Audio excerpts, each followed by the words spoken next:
Shalom everyone, I'm Helena, a student of the Holy Torah at ACTC Seminary. ప్రియ స్నేహితులారా, ఈ వారం తోరా పర్ష వయేషేవ్ అంటే మరియు అతడు నివసించెను అని అర్థం. సెఫర్ తోరాలో ఇది 9వ పర్ష. సెఫర్ బెరషిత్ లేదా ఆదికాండంలో ఇది 9వ పర్ష. ఈ పర్ష యొక్క 6వ అలియ వాక్య భాగము. బెరషిత్ అనగా ఆదికాండము 39వ అధ్యాయము 7 నుండి 23వ వచనం వరకు. పోతీఫరు భార్య యోసేపు సౌందర్యానికి ఆకర్షితురాలై రోజు నాతో శయనించు అని బలవంతం చేస్తుంది.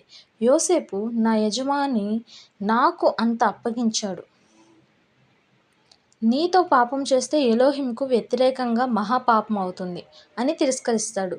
ఒక్కరోజు ఇంట్లో ఎవరూ లేకపోగా ఆమె యోసేపు వస్త్రం పట్టుకొని లాగగా అతడు వస్త్రం వదిలేసి పరిగెత్తి బయటకు వచ్చేస్తాడు.